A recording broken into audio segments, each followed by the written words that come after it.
నేను హరిత. Welcome to Harithas ఇంటి రుచులు. Bombay street style pav bhaji recipe ఇవాళ మన రెసిపీ ఫ్రెండ్స్. దీని ప్రిపరేషన్లోకి వెళ్ళిపోదాం. దీనికి ప్రెప్ చేసుకోవాలి ఫ్రెండ్స్. అవేంటంటే మనకు ఆలుగడ్డ 3, ఒకటి మీడియం సైజు బీట్రూట్, ఒక సగం కప్పు పచ్చి బఠానా అండ్ ఒక 200 గ్రామ్స్ గోబీ. మంచిగా కొద్దిగా పసుపు ఉప్పు వేసుకొని సపరేట్గా ఉడకబెట్టి పెట్టుకోవాలి.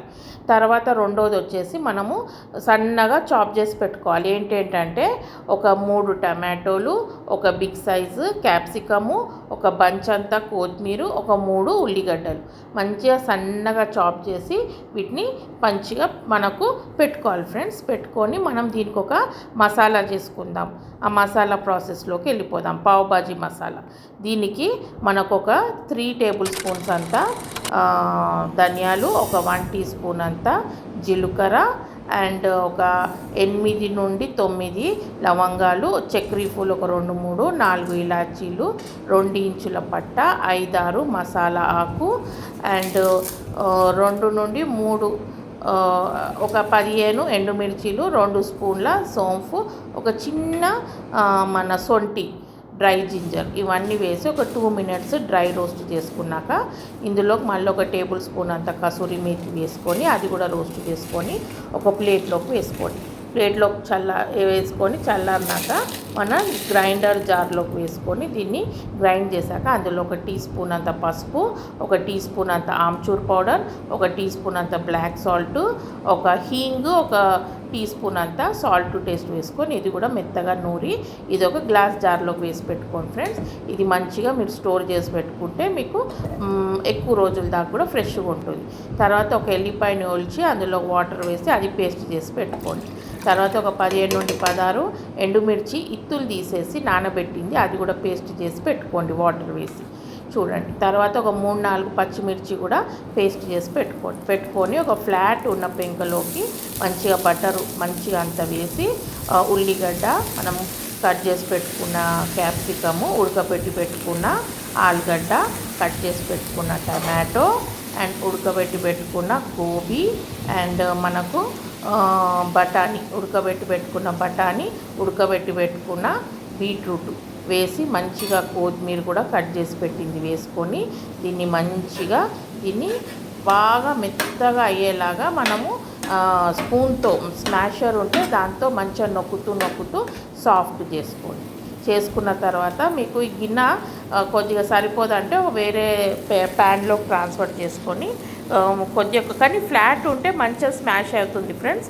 తర్వాత ఇందులోకి కొద్దిగా ఇట్లా ఈ స్టేజ్లో వచ్చాక కొద్దిగా వేడి నీళ్ళు పోస్తూ మళ్ళీ స్మాష్ అలా చేసి మీకు ఎక్కువ గట్టిగా కాకుండా ఎక్కువ లూజ్ కాకుండా చేసుకొని ఇందులోకి సాల్ట్ టేస్ట్ వేసుకోండి.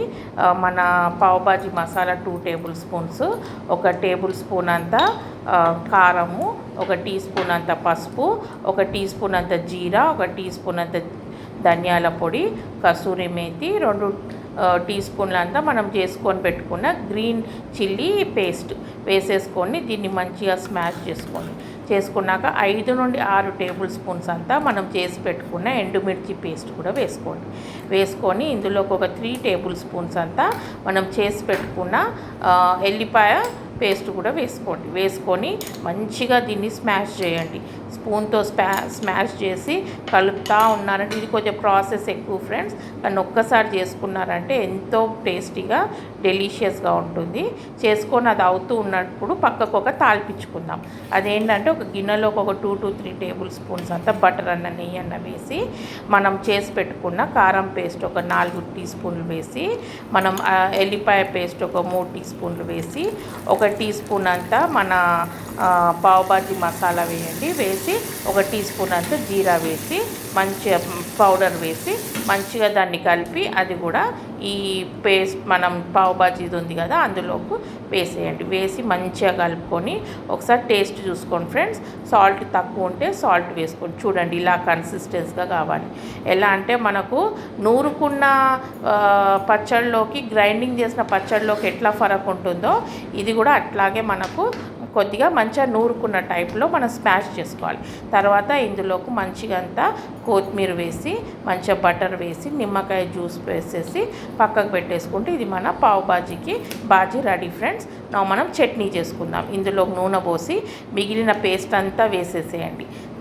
కారంది తర్వాత మన ఎల్లిపాయ పేస్ట్ కూడా వేసేయండి. వేసి ఇందులోకి కొద్దిగా ధనియాల పొడి, జీలకర్ర పొడి, మళ్ళీనేమో 1 టేబుల్ స్పూన్ అంత పావుబాజీ మసాలా, కొత్తిమీర, నిమ్మకాయ జ్యూసు అండ్ కొద్దిగా బ్లాక్ సాల్ట్ వేసుకొని సాల్ట్ టేస్ట్ వేసుకొని అది మంచిగా నూనె సపరేట్ అయ్యేదాకా మీరు దాన్ని చట్నీని చేసి పక్కకు పెట్టుకోండి. తర్వాత మనం పావులను సగానికి కోసి మంచిగా ఒక్కొక్క పావైనా 2 పావులైనా ఇలా మంచిగా సగానికి కోసేసి మనం చేసి పెట్టుకున్న చట్నీ ఉంది కదా ఫ్రెండ్స్, అది ప్యాన్ మీద వేసి దీని మీద కొద్దిగా కొత్తిమీర వేసి 1 టీ స్పూన్ అంత బటర్ అన్న గీ అన్న నెయ్యి అన్న వేసి మంచిగా ఈ పావులను ఇరువైపులా మంచిగా మనకు సాఫ్ట్ అయ్యేలాగా క్రిస్పీగానన్నా పైన లేయర్ క్రిస్పీగా లోపల సాఫ్ట్ అయ్యేలాగా మంచిగా చేసి పెట్టుకున్నారంటే ఇలాగా మనకు మన పావుబాజీ మసాలా సర్వ్ చేసుకున్నామంటే పక్కకు ఉల్లిగడ్డ, క్యూకంబరు, నిమ్మకాయ చెక్కతో పైన కొత్తిమీర గార్నిష్ చేసి సర్వ్ చేసుకుంటే ఎంతో ఎమ్మీ రుచికరమైన పావుబాజీ మన స్ట్రీట్ స్టైల్ ఇంట్లోనే రెడీ ఫ్రెండ్స్. మన ఇంట్లో ఇంగ్రీడియంట్స్ మనకు తెలిసిన క్వాంటిటీలో మనం చేసుకున్నాం కాబట్టి ఇది గిల్ట్ ఫ్రీగా ఎంతో మనము ఇష్టంగా తినొచ్చు. వర్షాకాలం కాబట్టి ఇలా ఈవినింగ్ చేసుకొని తింటే ఎంతో బాగుంటుంది కాబట్టి చేసుకొని ఎలా ఉందో కామెంట్ చేయండి. Like, share and subscribe.